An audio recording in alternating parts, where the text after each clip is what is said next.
Hello, this is Storybooks channel. New videos are posted every day. Subscribe and click the bell. Doris was annoyed with the session coming up, a lot of tales to turn in, no money to spare, not a penny, and this funeral. Her mother's neighbor, Aunt Wendy, had called and said that the funeral would be in a day. There would be round-trip tickets, and probably the cost of the arrangements too, if Paul or Ashley didn't take care of it. I wonder if they know yet? But to write to her brother or sister was not allowed by pride. Doris decided not to go, not to spend money, not to see her relatives with their sneers and complaints. She was studying anyway, so she had nothing to do there. She would come later to sit on the grave. There was no regret or longing in Doris, rather irritation with notes of sadness, of the habitual way of life that had receded. Her relationship with her mother, her older brother and sister, had been difficult all her life. Her mother molded her into a diligent girl, forbade her to go out and do what she liked, forced her to learn lessons, help around the house, iron her school uniform in the evening. The forbidden fruit only beckoned more. She spanked her stubborn daughter for her first cigarette, took away her phone when she saw Doris kissing a boy at the gate. Her brother called her the naughty one from kindergarten. Her sister rolled her eyes and clucked her tongue. Eventually, at 16, Doris, in another fight with her mother over a bow, snapped and left home. She lived with a guy, finished school, then left with him 500 kilometers away in a big city.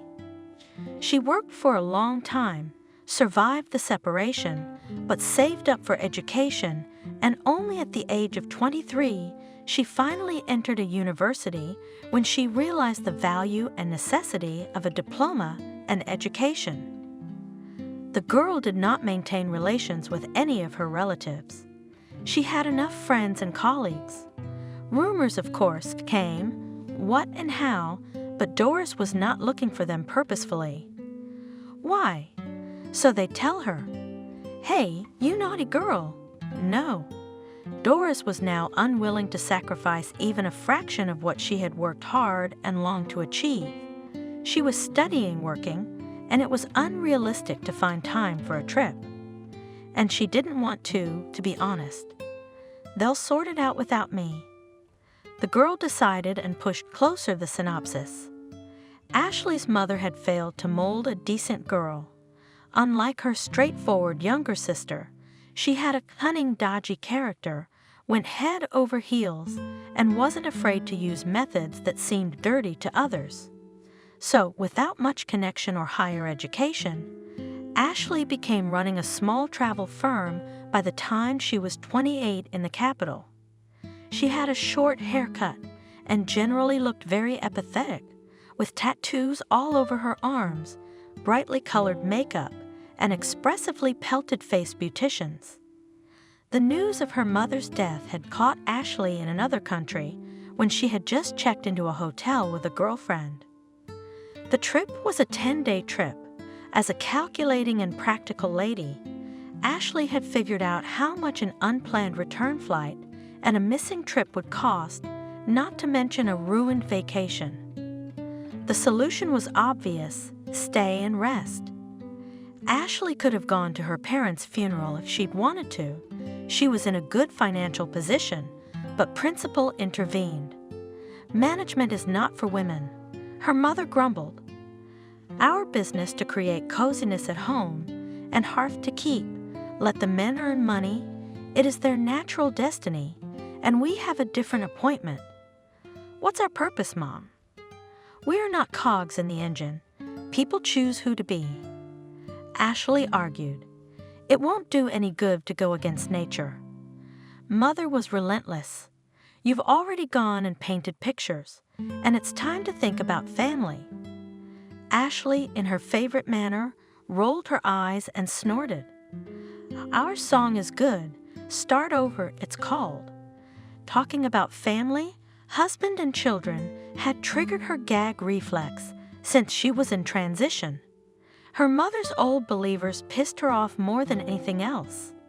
To inculcate not humility, submission, and norms of domostroi ended up with the girl doing the opposite. Dress cut with scissors, changed into jeans and aggressive rocker outfits, instead of boiling soups, Ashley chose sketches of future tattoos. Instead of romances for the sake of bouquets and moonlighting, she sought out lucrative acquaintances. She knew she wanted to lead, to decide, and to get out of that box of traditional values her mother had stubbornly shoved her into. Of course, by the age of 28, the cherished dream came true. A chain of useful connections led her to the owner of a travel agency. Ashley promptly got a job there, then had an affair with a man and made it so that he formalized the business for her. Behind was a broken life of the ex-wife, a bunch of fired, unwanted female employees, and a pile of gossip. But the ambitious girl did not care. The winners are not judged, as they say. Ashley combined the leadership of the party and constant traveling. At home, even cacti could not survive, not to mention husbands, children, and dogs. Self-sufficient, selfish Ashley loved unrequitedly only herself and did not want to spray on anyone else.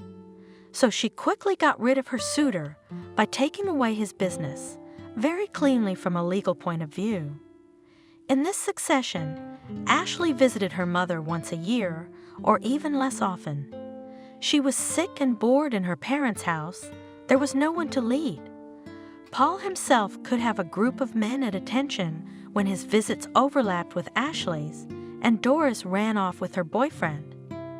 That left arguments with his mother, where there was nothing new year after year. To make matters worse, Claire began to drink and complain about her health.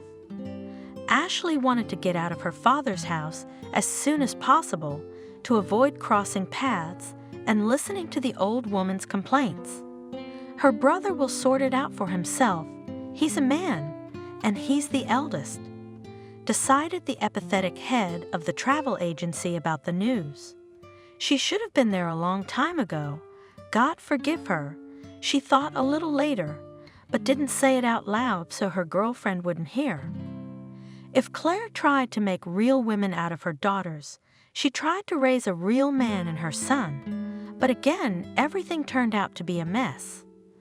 Paul, from a small age, was forced almost everywhere to solve his problems by himself, to stand up for himself and not to roar.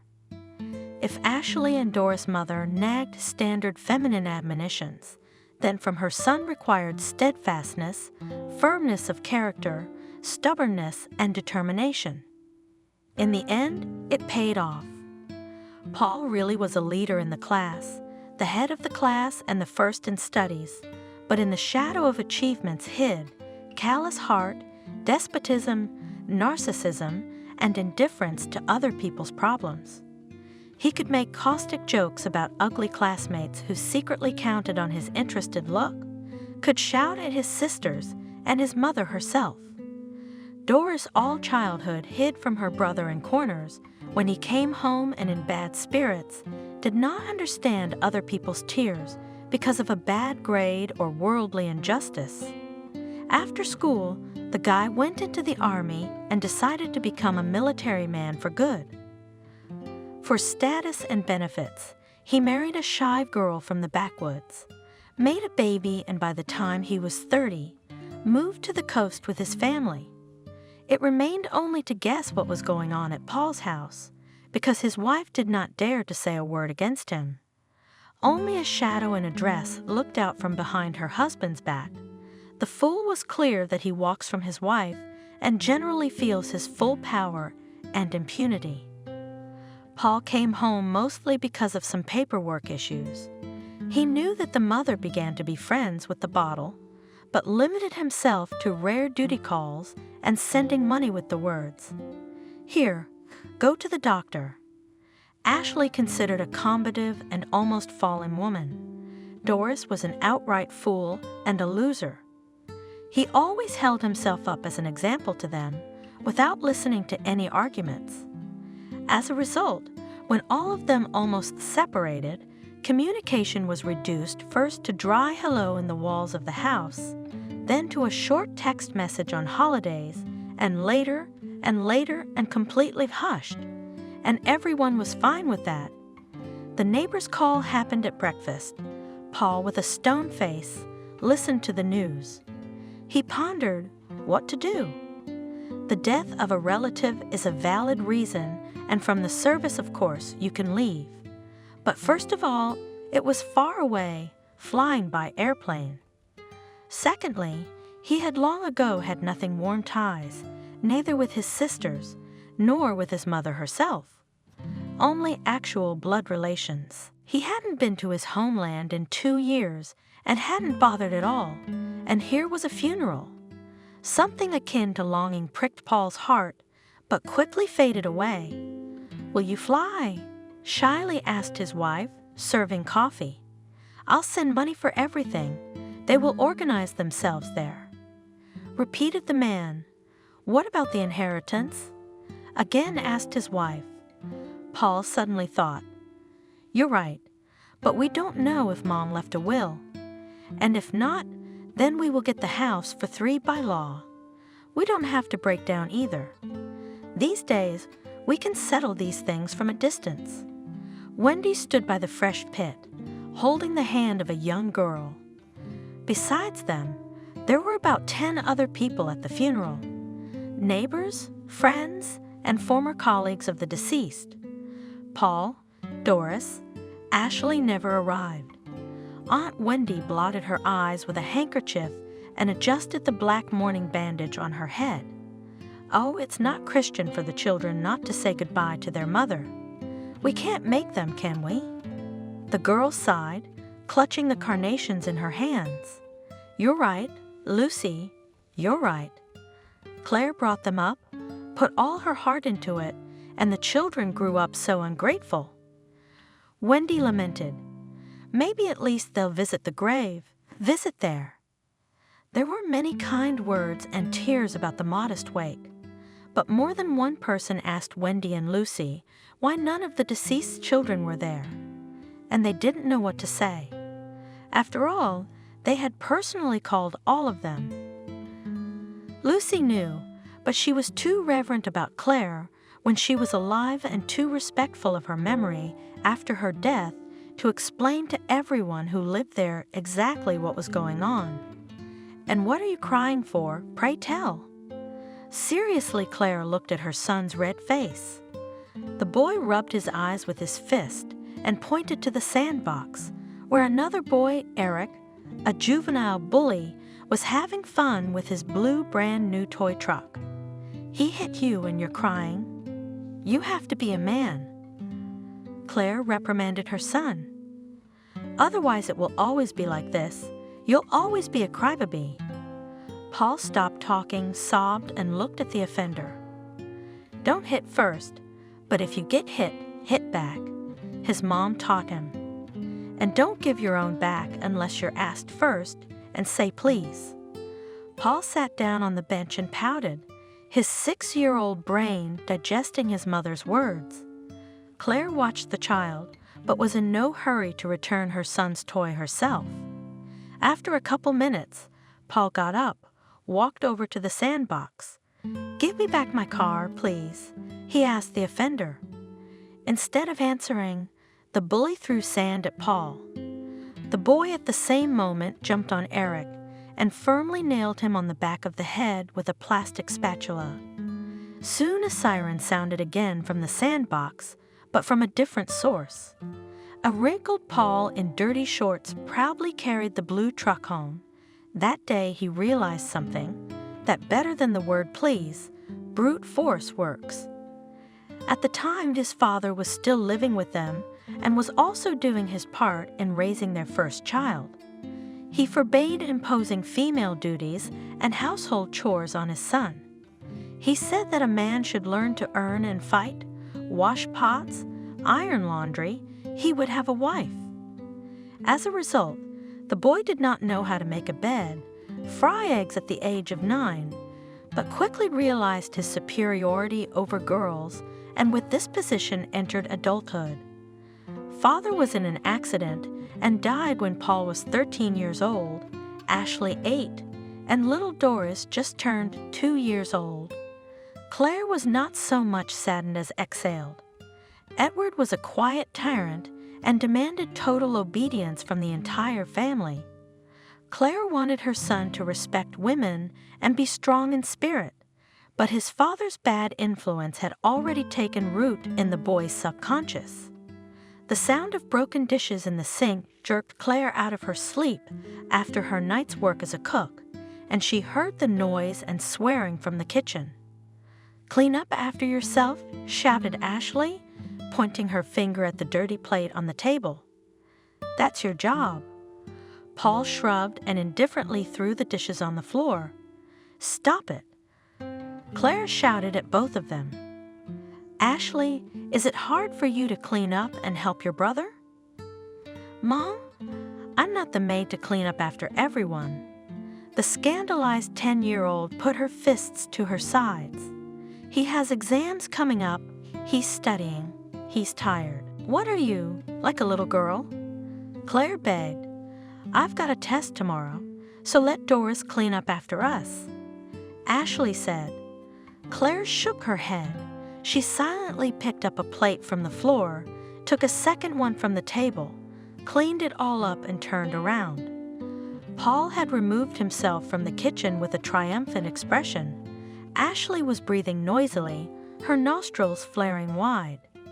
"Daughter, your smarter should be softer, more flexible." She put a hand on Claire's shoulder. "I don't want to." Ashley objected. "I don't want to be like you." She stamped her feet and ran to her room. Struggling to provide for her children after her husband's death, Claire worked very hard, taking more shifts, going years without a vacation, and still had her own business and garden at home. No personal life, no hobbies, no hobbies. Claire lived for her children and the desire to give them the best education, summer camp, clothes, goodies, toys. She would buy something for herself when a previous item wore to holes or ripped. One day a woman was getting ready to go to a parent-teacher conference for her 11th grade son. Paul looked around at the mother. Stompy shoes, a stretchy skirt with an old oil stain, a linty blouse, and a late 90s fashion jacket. The guy wrinkled his nose. "Don't go, I'll say you were working." He stopped the woman who was about to leave. "Why, son?" Claire, perplexed, matured at the offspring. "They'll think we're begging," Paul replied briefly. "Don't embarrass me, Mom." The woman froze on the doorstep. She had barely gotten off work to hear about her son's progress from the teachers' mouths. Claire turned to the narrow mirror on the exit and glanced at her own reflection. In front of her stood a tired, unpleasant-looking lady with bags under her eyes. "Go get some rest." Paul took his mother by the elbow. "I'm not a bigot. I won't be scolded for sure, but you already know that." Claire returned to the room, and tears came to her eyes, and then sleep washed over the exhausted woman. When Paul left for the army, Ashley was 14 years old. She had hoped her daughters would be her helpmate, but the exact opposite had happened. Ashley's transitional age began to manifest itself early, but very clearly. It was immediately clear that the paternal genes had left their imprint here as well. The girl was hysterical on any occasion, closed the door, crooked her face at any attempts of her mother to impute some morality to her. But among her girlfriends and friends, Ashley enjoyed authority and had undeniable power, and she could expel or teach a lesson to those who did not please her. "You can't do that, daughter." Claire sighed as she listened to Ashley's boastful tales. "You'll make enemies." "I can," the girl replied. "You can't." "I can. Are you going to torture your husband like this?" "He'll run away in a week." The woman shook her head. "Who says I'm ever going to have one?" Ashley folded her arms across her chest. "What do you mean?" Claire splayed her hands. What about a family? Sooner or later you'll want warmth, comfort, babies to babysit. Ah? Gross. Ashley grinned. I've seen enough of you, thank you. I'm fine. There are more interesting things in life than cleaning a man and feeding a baby. The conversation was over. Claire had asked herself many times why the children had grown up the opposite way, not the way she had raised them. Instead of love and understanding and respect, selfishness and ego gurgled in everyone. Paul stayed to serve under contract and enrolled as a correspondence student at a university to qualify for an officer's rank in the future. He hardly ever called, and when he picked up the phone, he waved off that he had no time to talk. Ashley, by the end of high school, was more concerned with her own appearance than with grades and exam preparation. She moonlighted in different places to do tattoos and fashionable haircuts. The first Claire for a long time did not know about, the second accepted with a stretch, calming herself that the hair is not teeth, will grow back. And she saw the pictures on her daughter's body when it was already late. A piece of work popped out from under the sleeve of her t-shirt. What? Ashley asked snidely, watching her mother stare at her arm in horror. Do you want to see the whole thing?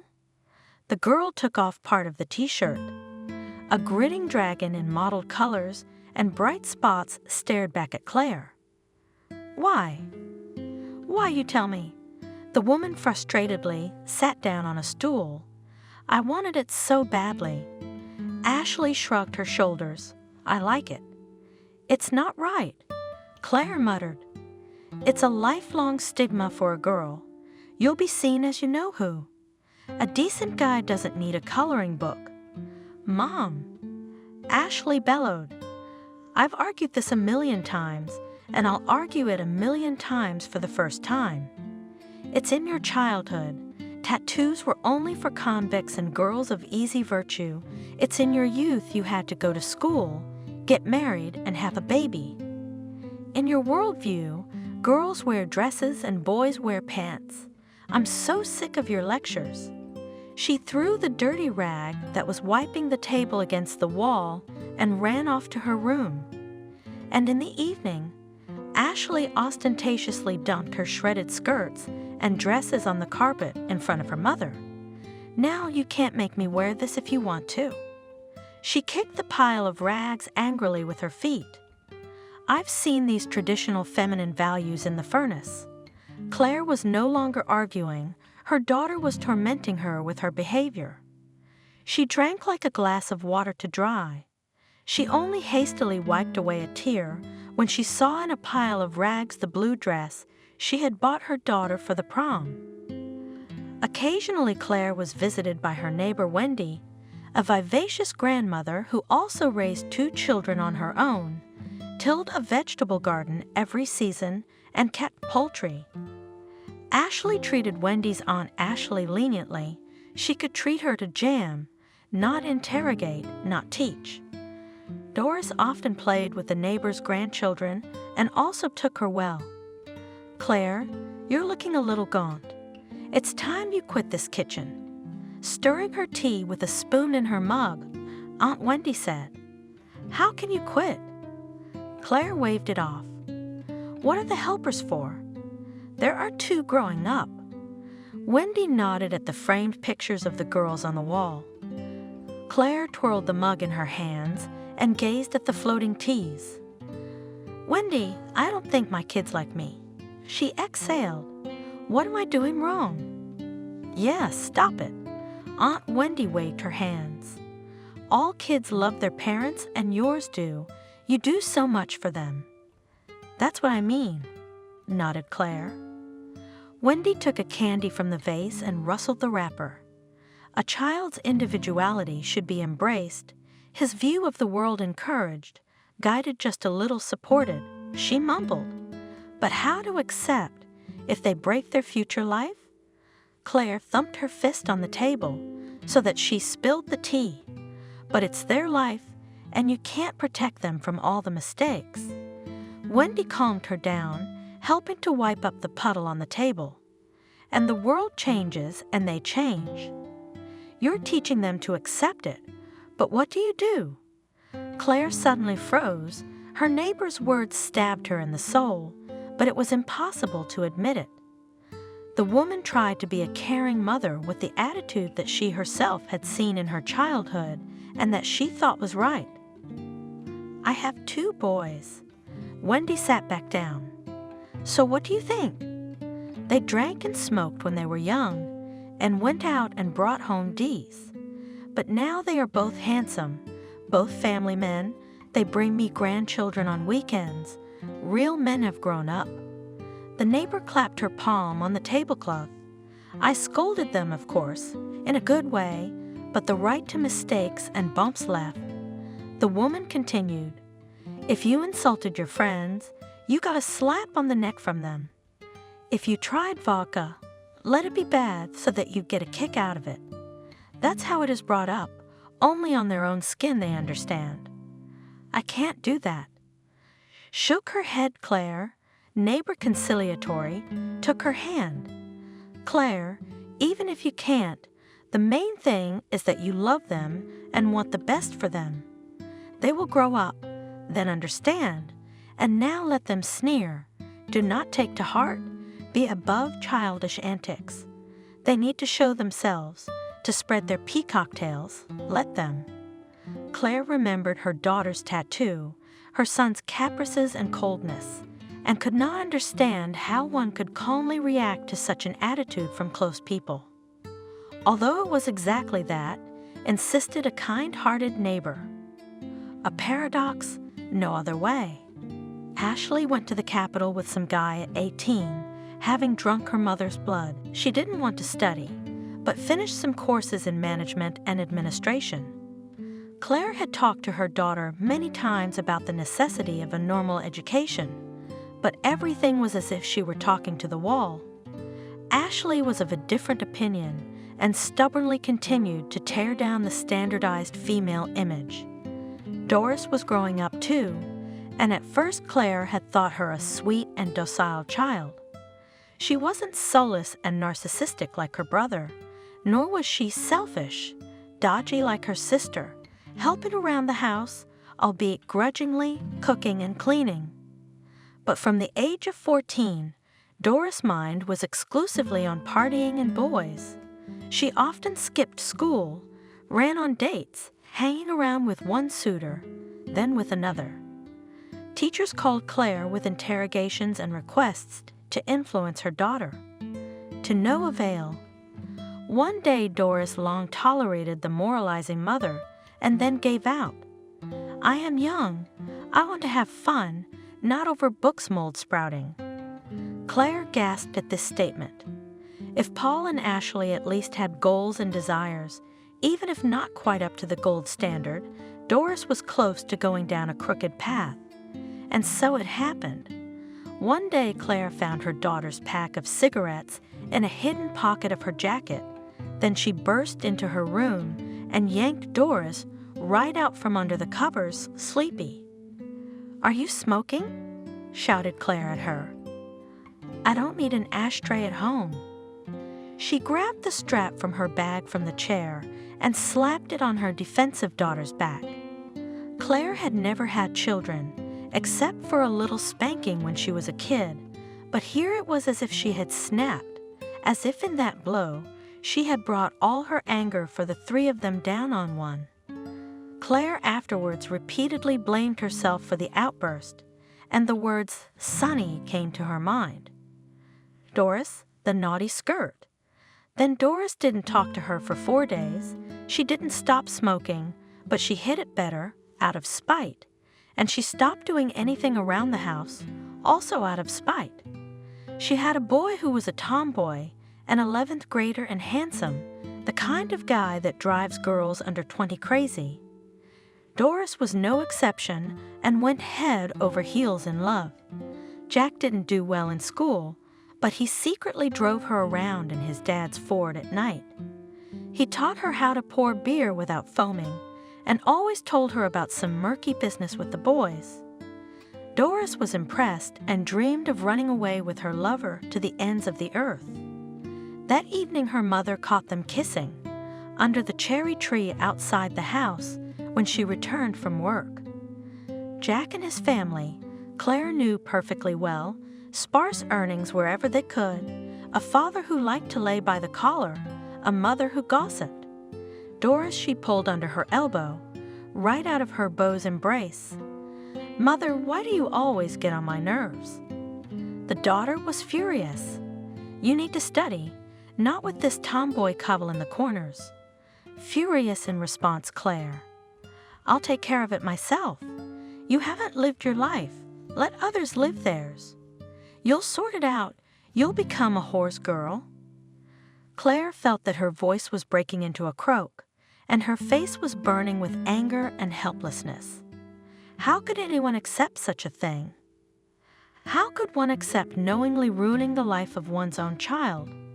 Claire didn't understand. Doris wanted to say something, but froze. The scandal ended when, the next evening, Claire did not find her daughter's things at home. She called her, wrote to her, asked her to come back, begged her to come to her senses, but Doris said briefly that she was now living on her own and did not need her mother, who considered her a wench. So the woman was left alone in the big house. And the other will say that live and be happy. The offspring got off her neck, but not Claire. No matter how the children treated her, it was harder to come to empty rooms. She called both Paul and Ashley, but they didn't like to talk for long, saying they were busy. They came rarely too, and not for long. Aunt Wendy came infrequently and somehow brightened the loneliness of her mother's abandonment. Claire even got a cat to keep her from being bored, but it could only listen and meow back. Soon the long hours on her feet and the age of 55 made themselves felt. On examination, the woman was told about a whole bunch of problems: varicose veins, cardiovascular disease, joints. Gradually, Claire herself did not notice how she began a friendship with the bottle to brighten the loneliness and drown out sad thoughts. Aunt Wendy entered Claire's house and found the mistress asleep in the kitchen at the table. The woman roused her. Lately, Wendy was very worried about the state of the neighbor. She became unsociable, constantly crying. Even the house began to fall into disrepair. Wendy tried to visit more often, but she couldn't stay away. She was in her 70s. "Claire, come up, it's morning." She shook the yawning and mumbling landlady, who jumped up, looking around, and then shamefully hiding the wine bottle behind the table. "You've had enough of living alone," said Wendy, as Claire cleaned herself up and began to prepare breakfast. "Who needs me?" She waved me away. "Men look at young men, and I'm old." Wendy smiled, though she meant something else. "Men, it's a matter of time," said the neighbor. "And I think you need help and company." "My helpers are gone." Claire sighed, setting the cocoa down. "You're going off the beaten path again, aren't you?" Wendy scolded the woman. "I have an idea how to help you so you can have more fun without this happening." She kicked an empty bottle under the table. One of Wendy's sons often supplied orphanages with goods and other aid from concerned countrymen. Orphans on reaching adulthood were supposed to be given apartments under the state program, but in practice, some waited years for them, and some did not get them at all, and somewhere to live. "There's a girl named Lucy," Wendy told me. "Pretty girl, but she didn't get an apartment and had a baby at 19. Now she's scrounging around, can't live in a shelter, and you know how hard it is with kids to earn money for a rented place. It's a shame for the girl." "I still don't understand where you're going with this, neighbor." Claire listened attentively. "I'm saying that you should take her in and help her with the household, and she won't be bored, and you'll do a good deed. You won't work forever. You won't cook soup in this canteen, and I would have Lucy on old ties in a kindergarten as a nanny." Wendy finished. Claire frowned. She didn't like the prospect of letting a stranger with a child in the house. But on the other hand, Wendy was right. She was already going crazy with loneliness. It wouldn't get any worse. "Do you vouch for her?" Claire asked her neighbor. "If I didn't, I wouldn't even be having this conversation." Aunt Wendy nodded.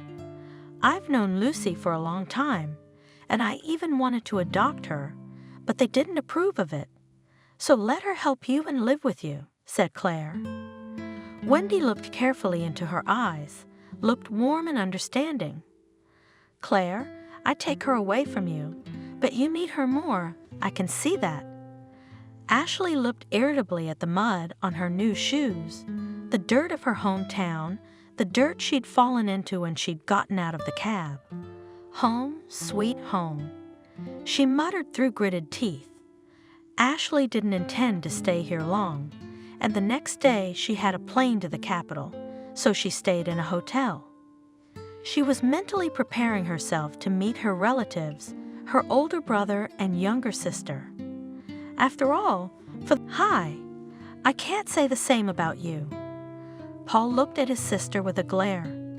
He didn't like her haircut, or the tattoos already on both arms, or the lemon-colored stiletto shoes, or the red pants peeking through the semi-transparent blouse.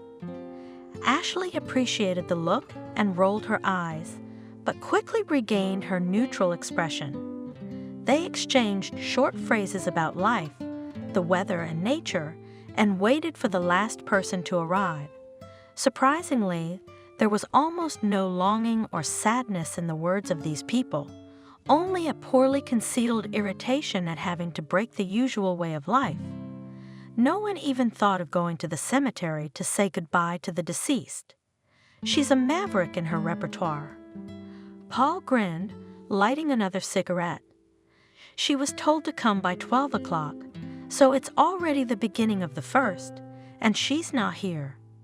She's probably wondering where she woke up today. Ashley chimed in. Probably mocking her little sister was the only thing she and Paul had in common. Soon a cab pulled up in front of the office, and a disheveled Doris jumped out, her hair in a ponytail, her crumpled t-shirt poking out of her jeans. "I guess you were right." Whispered in Ashley's ear, Paul glanced disdainfully at his relative. "You're late." Without greeting or ceremony, Ashley confronted her younger sister. "I know." Doris snapped back. "It's not my fault the bus took so long." Ashley rolled her eyes again and brushed her bangs aside. "You'll make it up to me later." Sarcastically, Paul said, already yanking open the doors. "We have more important things to do right now." The notary, looking like a business canary, sat everyone down in their chairs. "First of all, I express my condolences for your loss. The loss of your mother is a great blow. We can go without ceremony." Paul cut him short. "We're busy people. We don't have much time." The notary nodded ceremoniously and asked for the testator's death certificate. Paul pulled the document out of his briefcase and handed it to him. The man ran his eyes over the papers, checked something, made a short note, and finally pulled an envelope from his desk drawer. He showed his signature and the date on it. Mom must have sensed that the document had been drawn up 6 months before she went to the next world. Ashley whispered, not addressing anyone in particular. "Why did she have the nerve to write that will?" Paul replied irritably. "Maybe someone gave her the idea?" Doris suggested, and instantly caught the frown of her relatives. Both of them did not like the idea, for the consequences could be bleak. The second envelope, too, was made out, according to all the rules, with the signatures of the 2 witnesses and the notary himself. In one of the signatures and curlicues, Ashley recognized the hand of her neighbor, Aunt Wendy. The envelope was opened, and at last the paper lay on the notary's desk. The deceased's will was written on an ordinary yellowed sheet of paper from an old notebook, which didn't fit the official office and the situation. While the notary was reading the text, Ashley was nervously tapping her fingernails on the phone screen, Doris was crumpling a candy wrapper in her hands, and Paul was crunching his knuckles. Everyone understood the importance of the moment and waited.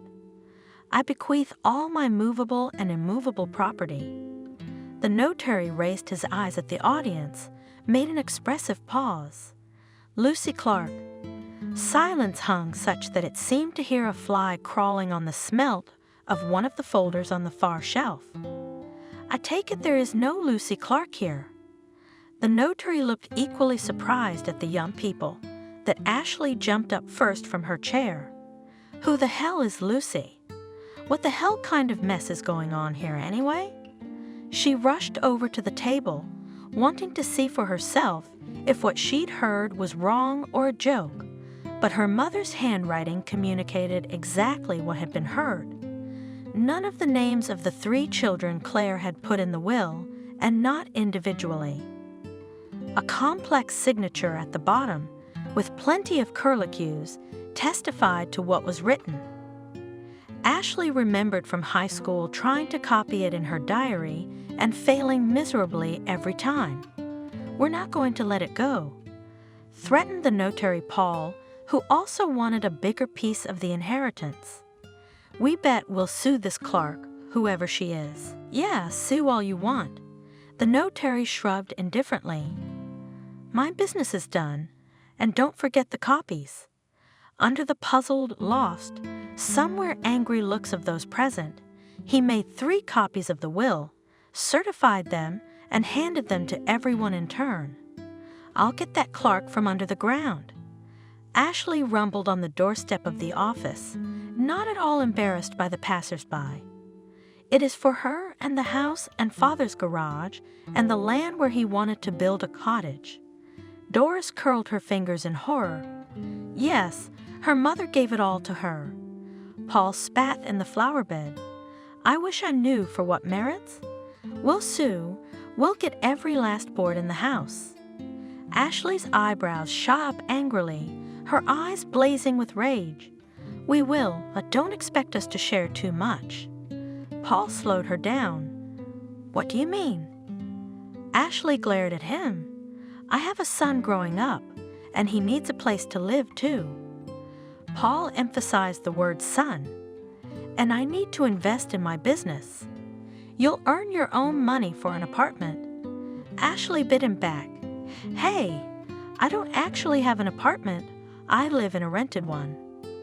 Doris shouted, listening to her brother and sister squabble. They were both staring at her with eyes that made it clear they were ready to get rid of the 3rd inheritance claimant right there. Doris clutched her head cowardly into her shoulders. The bickering under the door of the notary's office continued. Everyone realized that a quick resolution of the case, delayed for an incomprehensible period of time, and entailed costs and nerves. Meet Lucy, and this is her son. Wendy introduced Claire to the girl standing modestly on the doorstep. She had a 1-year-old baby in her arms and a small plaid bag, poor clothes, but a thick braid on her shoulder and huge blue eyes that still had a certain childlike naivety, a belief in miracles. Claire remembered how children had looked at her with the same eyes a long, long time ago. Lucy, you come in. Make yourself comfortable. Claire will show you around. Wendy pushed the undecided girl into the room. When the guest left, the neighbor asked, Claire, what are you doing out of touch? Good girl, have I ever deceived you? Good, Wendy, good. Claire dismissed it. But I'm not used to it, you know? You gotta look at her. Claire looked at her for a couple of weeks. At first, the conversations between the new acquaintances were awkward and clumsy. Wendy, as promised, got the girl a job in a kindergarten where she was happy to work. This way she could look after her baby and earn a little money. In the house, Lucy did not manage much, only asked short questions about cleaning and other household trifles. The baby didn't interfere with anything either, and was quite quiet. The awkwardness was gone thanks to his majesty of occasion. Claire, I'm back," Lucy said loudly as she opened the door. The landlady's shoes were in their place, but she herself could not be heard. She cautiously entered the room, placed the cradle with her son on the armchair, and found Claire napping. There were a couple of empty wine bottles on the floor next to the sofa. Lucy rushed over to the woman and began to bring her to her senses. Claire opened her eyes and looked around awkwardly. She'd promised herself every day for the last 6 months that she wouldn't buy any more wine, that she wouldn't lock herself in her room and drink until the aching feeling of emptiness was filled. But when she'd come back from her shift, her feet had carried her to the store and her gut had demanded relaxation. Claire guessed that Wendy had insisted that Lucy move in because she knew about her neighbor's addiction and was worried. Also, everyone realized that Claire's children didn't care about her. They are busy with their lives, and at most they will put their mother in rehab for a long time. "Claire, what are you doing?" Lucy looked anxiously into the woman's eyes. "Your blood pressure, your heart isn't right, and you're drinking?" Claire was dumbfounded. The girl shamed her, but justifiably so. And then the unexpected happened. The accumulated tension, longing, sadness overflowed the cup and tears spilled out. Claire buried herself in Lucy's chest and burst into tears. The girl fell into a stupor for a couple of seconds, and then embraced the woman and began to caress her back and comfort her as if she were a small child. I always dreamed of having a big family, said the lady of the house, while Lucy was pouring tea. I wanted to be a mom, played mother's daughter all my childhood, read fairy tales about princesses. John sat in the stroller, staring at Lucy and Claire. He listened too, occasionally yelling and banging his fist on the side of the stroller. Mama wouldn't let her go out with the boys. She taught me to be meek, malleable, soft. She said that you should take care of yourself for your husband, and I looked at them with my father and thought that I would have the same, a warm family atmosphere, respect, hot dinner in the evenings at a big table. We had a small table, though, and the apartment was only 2 rooms. Claire sniffed her nose like a schoolgirl. Lucy put the cups on the table and sat down on a stool nearby, watching her son, who was beginning to fall asleep. I always thought the husband was the pillar, the wall, the main but wise one. That's how I lived until I met Edward. I fell madly in love, but I didn't see who.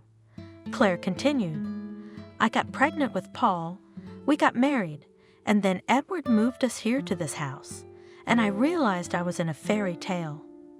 The woman grinned and sipped from her mug. Not the fairy tale I'd read, though. I thought I was a princess, but it turned out to be Cinderella. You would know how much I crawled here on my knees pregnant, scrubbing the floors, washing all the windows and mirrors every day. I cooked 3 meals with a belly button, first, second, and compote. Lucy listened without interrupting. Husband worked, received well. We had enough, but demanded perfect cleanliness and housekeeping, and I was happy to work like a horse on home bread. Loved strongly, caught rare moments of tenderness from him after reproaches for dirty table or unpalatable cutlets. I thought it was my own fault. I didn't work hard enough, I didn't see it through. Then my son was born, and I went into motherhood, began to raise myself a joy. Only bad things stick easier and faster, we all know. And instead of a good son, grew a copy of her husband, who thought that a woman only should. Oh, his poor wife now, or girl. How am I to blame for her? Claire sniffed her nose again and hastily pulled out her napkin. You had nothing to do with it, Lucy intervened gently. You did everything you could to make the child happy. Bad example and bad upbringing played a part. I would like to raise my son to be a noble, kind, and just man, like his grandfather, explained Claire with a sigh.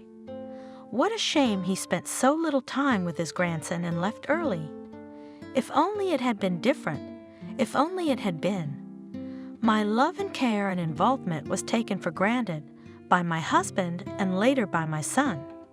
This I realized many, many years later, and then I did not see my mistakes and made the same with my daughters. John dozed ludicrously in the stroller, arms outstretched. Claire stood up to cover the baby with a blanket. Lucy did not disturb her. When I got pregnant with Ashley, my husband demanded that I contribute to the family budget. I ran headlong to work wherever I could. We were a family. Although morally he ate me up every single day, and then I found out he was cheating. Cried to my mother looking for support. She said that everyone has so. Bear with it. The main thing, children. He'll take a walk and come back. That's how I learned that my own father was not such a noble man. Just my mother was wise and did everything to make me see the perfect picture. It was getting dark outside the window, and a fine October rain began to drip on the windows. The neighbor 2 houses away had a rooster crowing loudly for some reason. Lucy pulled the curtains and carefully carried the sleeping John into the room to put him to bed, promising she would be back soon. When the new neighbor tiptoed carefully into the kitchen, Claire was already making tea for the second time. And I did a new stupid thing, the landlady continued. I forgave him, just as my mother said, and that young knave, 26 years old was only. Husband realized that he has over me full power and can in any situation to remain unpunished. He tore through for every speck, for crumpled laundry, for the mess of children, and I obediently tolerated and only scolded myself that bad hostess, bad mother, bad as a woman, and then the 3rd pregnancy. I decided to leave, hoping for miracles once again, but no. In the upbringing of the girls, my husband was stricter, scolded for any disobedience, even the very tiny Doris, and for some reason I gave in. I clogged their heads with marriage, correctness, wise womanhood. Oh, if only I'd realized sooner, if only I'd realized. Claire raised her eyes to the ceiling and blinked often, stopping the tears from welling up on her lashes.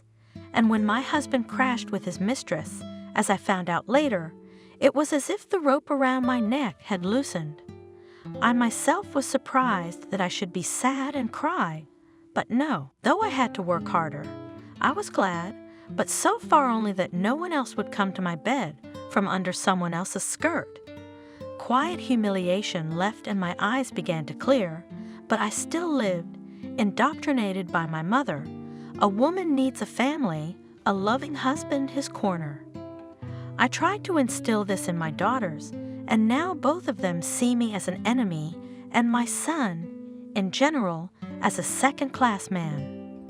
Lucy moved closer, hugging Claire lightly, her shoulders shaking.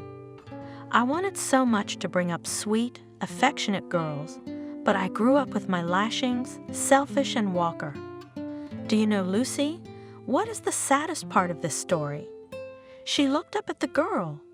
That I realized my mistakes only when they are all gone, and I am aging, lonely, and not needed by any of them.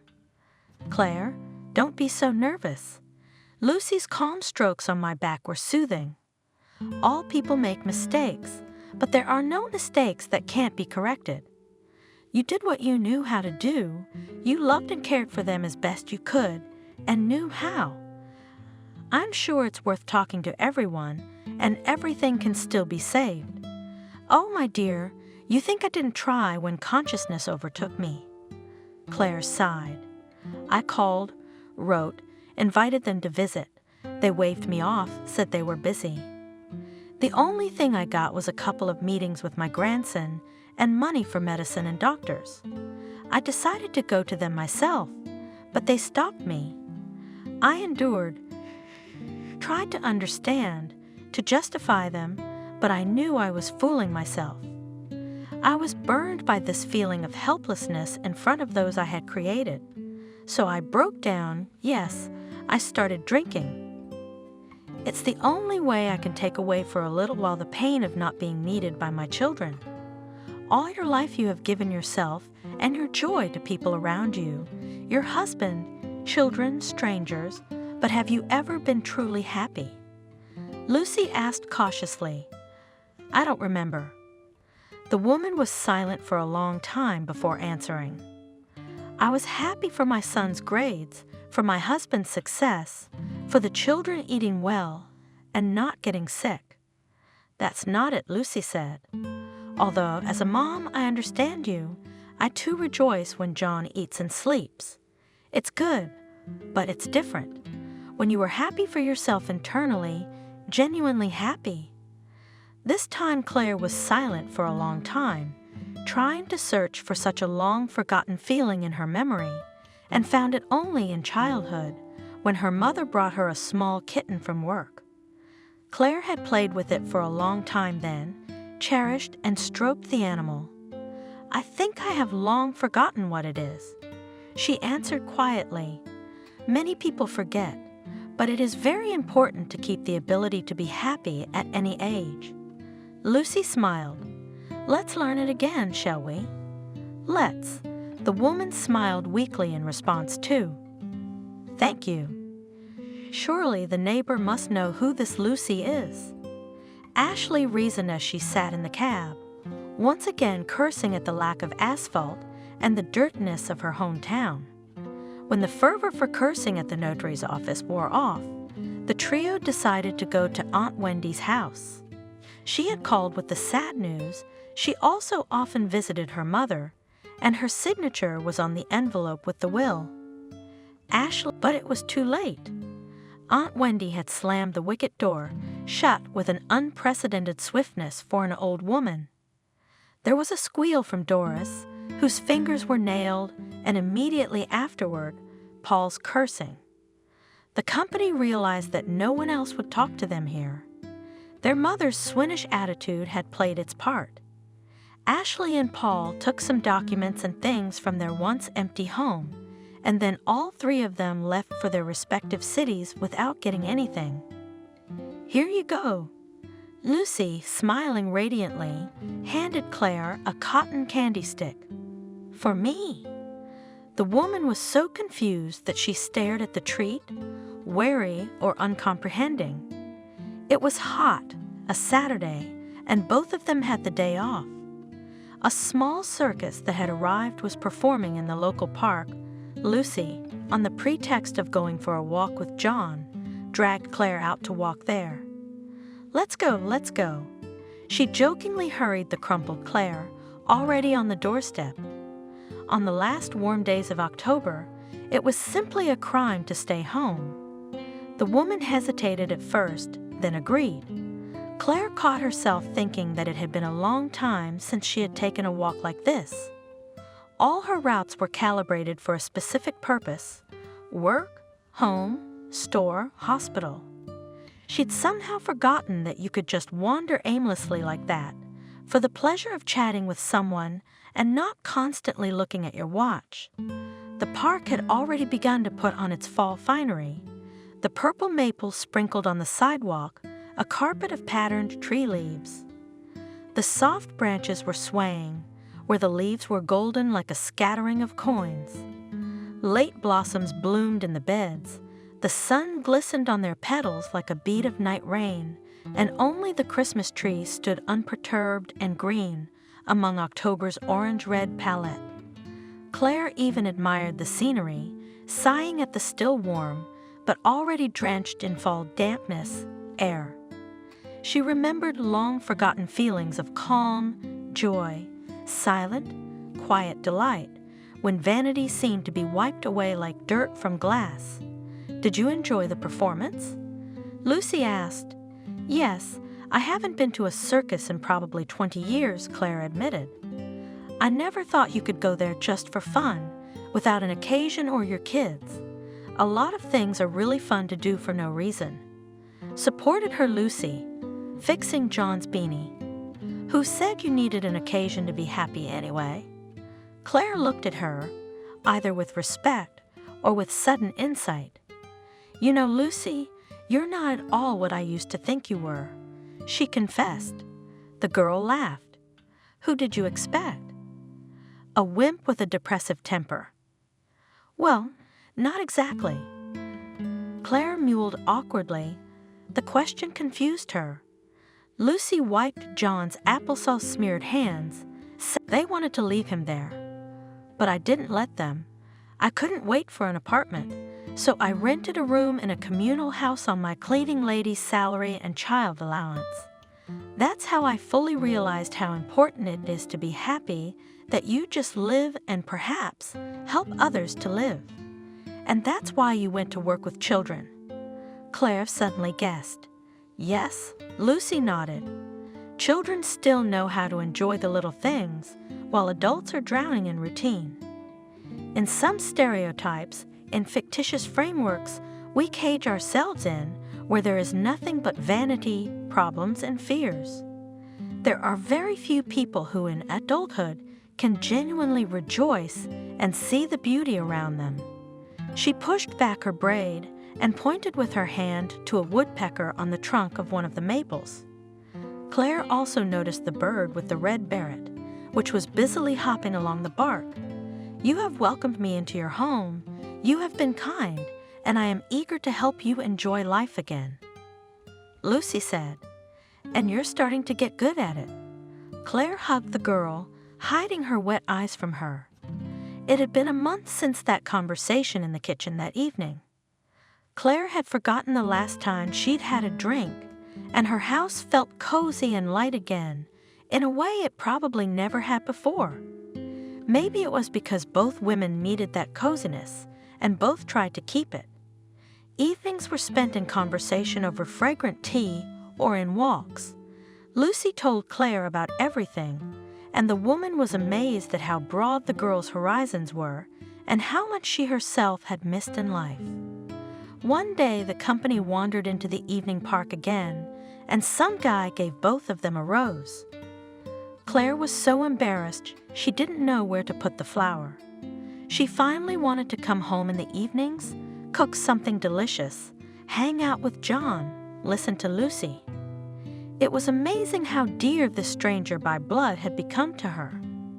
Aunt Wendy sometimes came to visit and watched more and more as Claire survived, as the blush returned to her cheeks and the sense of purpose in her eyes.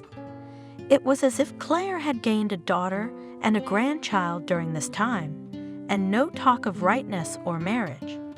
How easy it was to accept a man with his special views, his cockroaches, and his experience, and even if Lucy cooked soup differently, cut bread thickly, and scrubbed floors the old-fashioned way, Claire no longer wanted to argue, to correct, to teach, and it was not indifferent resignation, but the very acceptance that she had always imposed on her daughters imposed what she herself did not understand.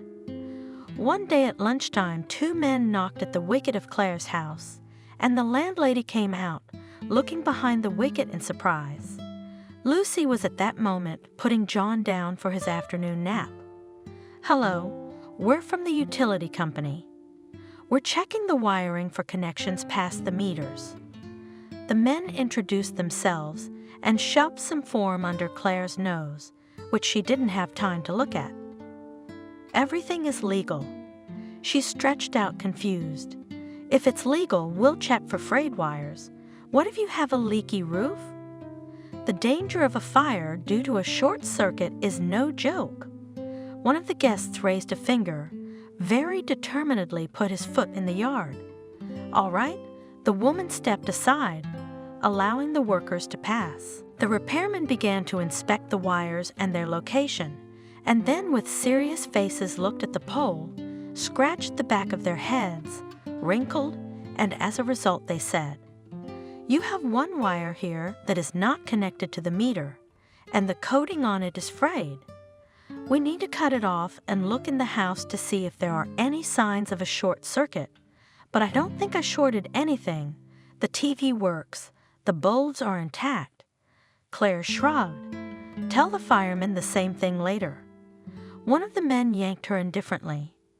The woman had no choice but to let the workers into the house, and they were very active, climbing along the outlets, picking at the lamps, looking into the panel, studying how the wires were laid. They didn't even take off their dirty shoes. Claire just sighed, propping her cheek with the palm of her hand in the hallway. 10 minutes later, one of the workers came to her again and with a sorrowful face said, "Mistress, there was a leak in the ceiling next to the switchboard and sockets without grounding. You need to repair or share a kranets 220 from the kettle or iron in the rain and all." He even made scary eyes for convincing. "So how is it? How many years have I lived and everything is quiet?" Claire just splashed her hands. "You live for so many years and tomorrow it will happen." Her interlocutor continued to frighten her.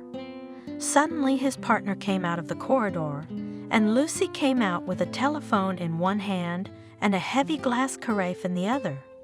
"We don't need to change anything," she said sternly, shaking the decanter. "We didn't call anyone. What are you doing, girl?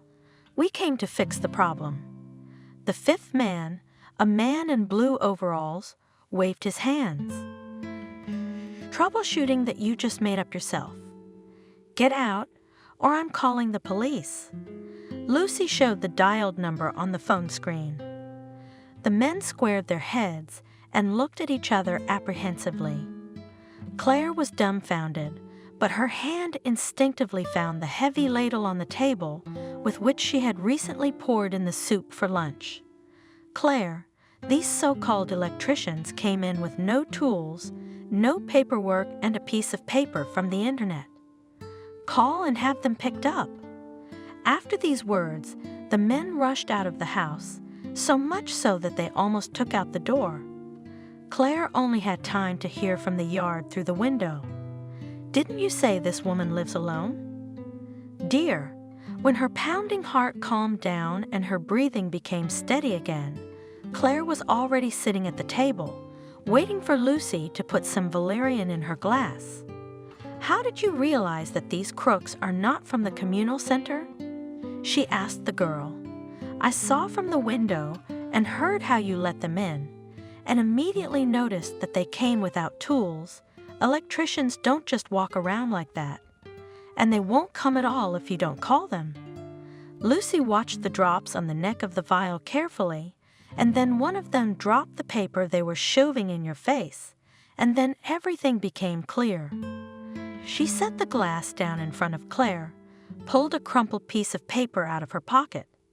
It was a crookedly scanned installation permit from a year ago. "Oh," sighed the woman, "what would I do without you?" Obviously would have been left with no savings. Lucy answered bluntly, "But everything turned out well. But let's change the locks on the gate and the door, just in case." The women became almost kin to each other. Lucy made friends from the young staff of the kindergarten. She sometimes asked Claire to babysit her son while she herself took time out to go to the hairdresser's or to buy some little things. It was a joy for Claire to babysit John. She even thought of him as a grandchild. How different were these happy moments from the few miserable hours she was allowed to spend with her blood grandson. Paul and his wife were constantly criticizing her for everything and literally ripping the baby out of her hands. Things were different with John. He happily collected with Claire-colored pyramids of rings, threw cubes and balls, learned to walk, supported by a caring woman. Lucy would sometimes come and watch from around the corner, watching Claire's reverence for her son. Everyone understood it all, and everyone needed it. One evening, the girl came into the kitchen to take the baby from the mistress of the house and noticed a slight sadness on her face. "What's wrong, Claire?" Concerned, Lucy asked. "Oh, Lucy, my heart aches for my own children." Claire sighed. "I wish we could communicate with them like we do with you. About everything in the world, at least on the phone, but for 6 months they almost do not call and do not write. Doris ignores me completely." Lucy's having second thoughts. think you can try to establish a relationship with your children, but you need patience. I've put up with an autocratic husband all my life, and I'm sure I have enough patience." Claire gave the girl a serious look. To pick up the phone and write to the children. These thoughts made the woman stupor and fear of a new refusal to contact her loved ones. So strange, she both wanted and feared it. The fear was vividly resurrected, memories of her youth of caprices and torment with the hard characters of her offspring. And then Claire pushed the heavy thoughts out with an effort and began to remember the fall walk in the park and after the circus show. She imagined walking like that with Ashley or Doris. Finally, having tuned in enough, Claire dialed her eldest daughter's cell phone. "Hello." Ashley's voice came through after a series of long beeps. "Hello, Ashley." Claire exhaled, gathering her strength. "How are you doing?" "I'm fine." "Why are you calling?" Her daughter's voice became suspicious. "Do you want money for the doctor or something?" "No, my daughter. I just want to talk to you." The woman took a sip. "Well, you talk. I'm listening." They agreed on the other end of the line. Something rustled in the phone. A knowledgeable person would have immediately realized that the call had been put on speakerphone. "Ashley, you and I have never picked each other up. Claire started it. It's probably my fault. I imposed something I was unhappy with without realizing it. Forgive me, please. But now I realize my mistake, and I want to know how you live. What you breathe. I want us to be able to talk like girlfriends, not hold grudges. Are you okay with that?" Some clicks, distant mumbling, rustling were heard in the phone. "What are you talking about? Are you talking to your girlfriends?" Ashley's voice came from far away. Was Aunt Wendy here? Then it became clear that the girl was dealing with some work issues on another phone. "Yes, chatting." Claire's lips quivered. "Bye, daughter." She pressed the cancel button and cried, covering her face. Lucy rushed to comfort the poor woman, but she sobbed like a wounded animal. "Oh, I'm an old fool to have hoped for a miracle." Claire scolded herself through her sobs. "Who needs me with my old morals?" "I do." "Let's try again, shall we?" Claire looked at her dejectedly, smearing her tears. A little later, Lucy corrected herself, nodding cautiously. Frustration and sadness left Claire alone only towards evening. She realized that one attempt wasn't enough, that more would be needed, and already the first one had stabbed at her soul. It was even scary to call Paul. He was the most callous and cold-blooded of the three. The woman didn't even know what words to choose for such an important conversation with her son. Only Lucy's closeness, her support, sincerity, and participation gave Claire strength and determination. Paul picked up the phone immediately. Unlike Ashley, his clear, chiseled service "hello" rolled through the house, even from the tiny speaker. "Hello, son," Claire began. "I wanted to." "Mom, hurry up." Paul interrupted her irritably. "I've got things to do." "What's wrong?" Nothing. The woman lowered her eyes sadly. "I won't bother you then." "Yeah, go ahead. It came from the other end. We'll try again later. We can't give up." Lucy comfortingly took Claire's palm in her hands. The woman was no longer crying after the second call. Her eyes were filled with detachment. "Lucy, I don't think it's any use. They're adults, and they've been used to ignoring me for so long that it's too late to re-educate them. And your youngest, Doris? She's a little older than me," Lucy thought. "I don't know her contacts," Claire said, somehow embarrassed. "She blocked me everywhere after the fight. All I know is that she lives in the city and is studying, I think. Well, at least there should have been some channel of communication." Lucy wouldn't let it go. Suddenly, Claire jumped up and, muttering something, hurried into the room. She rummaged through the dresser for a long time, then pulled out a dusty diary. Among the recipe notes on proper cotton washing and phone numbers, the woman found her daughter's email addresses. She had once used that address in high school back in the day. Claire pointed to the corner of the page, and as I hadn't remembered before, that's better than nothing. Approved, Lucy. We'll think about what to write tonight, but in the meantime, how about some ice cream? Ice cream in December? Claire smiled. Why not? Lucy winked at her. Who said you can't? The mood would be instantly better. Just what the doctor ordered on such a gloomy day. Claire watched with her cheek pressed against her cheek, realizing that Lucy was trying her best to keep her spirits up, but her mother's heart would still ache. Even though she had become like her own daughter, she couldn't undo the mistakes of the past on her own. It's amazing how sometimes common troubles pull together and try on even sworn enemies. After returning to their respective towns, Ashley, Doris, and Paul started a general chat room where they discussed contesting the will. It took a couple weeks to figure out Lucy's identity and get the outside story. Albeit with a creak, the company agreed to split the inheritance exactly 3 ways. Nevertheless, Ashley pestered the lawyer with questions about how to legally get the most of it. The poor guy already regretted that he had tangled with her and mentally cursed all the gods who had once invented the court and inheritance. That Lucy, the orphan with the litter. Ashley's voicemail message. Allegedly nursed her mother for the last year, but there's no paperwork to prove it, which means nothing to her or her offspring. That's interesting. Paul replied.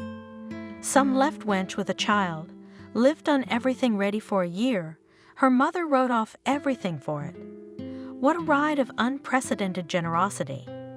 Can I also live like that and hop, in a year, another year with an apartment?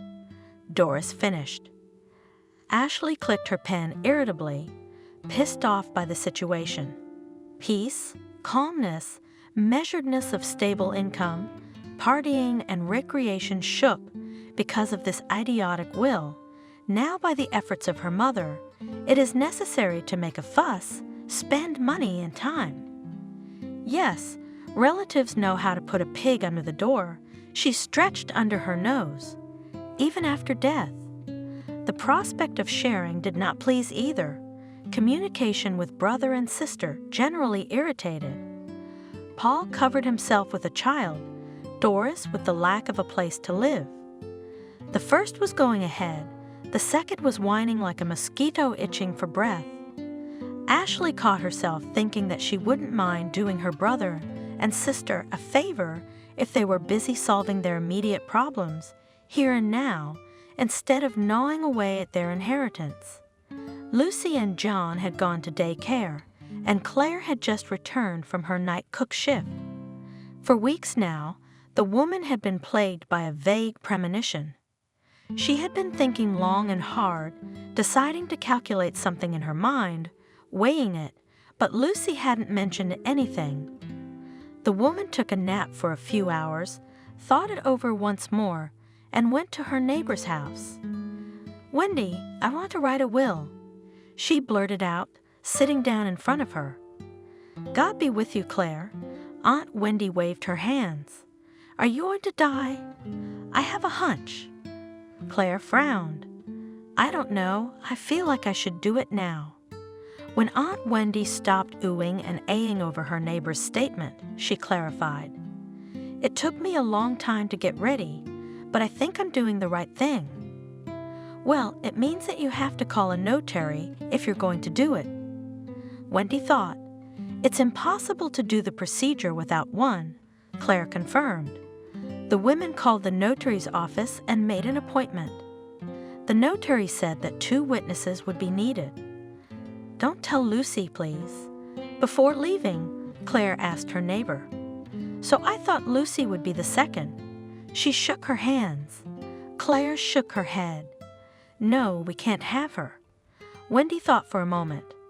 I've got a son coming over in those days. Maybe him? Claire nodded, said goodbye to her neighbor, and went home with a slightly relieved heart. The day before, she had spent a long time composing something else. She had written a lot of pages in an email for her youngest daughter. She scribbled again, then struggled to create an email account for herself with the help of Lucy and slowly retyped the text onto the screen. It had been a week since she'd sent it, but the inbox was just as sad and empty. Lucy had said that sooner or later her daughter would reply, something, a single word. Claire tried to believe.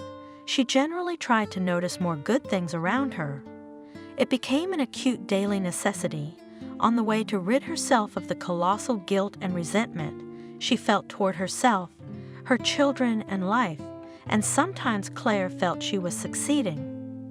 In the flight of a swift, in the glint of a puddle in the sun, in the warmth of a mug of fragrant tea passed from hand to hand, she gathered the grains of her medicine, and there was someone nearby who always supported and protected the fragile, recovering soul.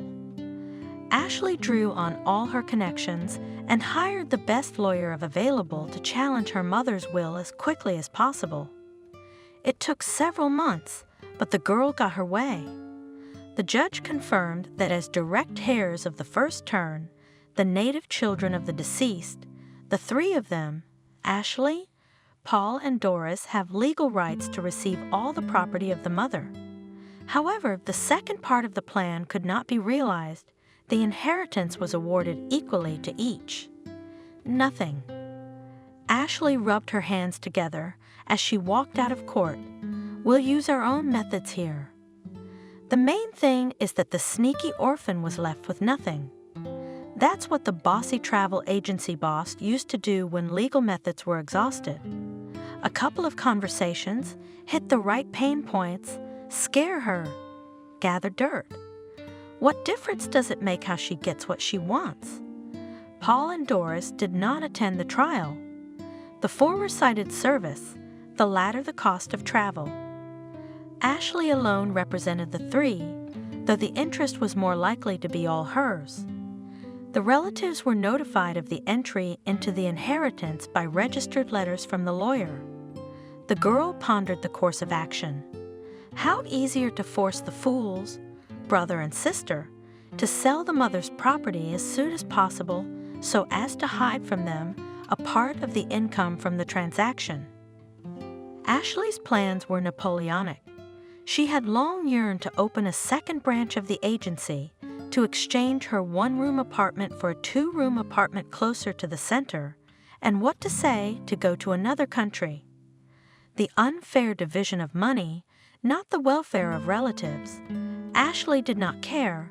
What was to say about a strange girl with a strange child? Neither Lucy nor Aunt Wendy were present at the trial.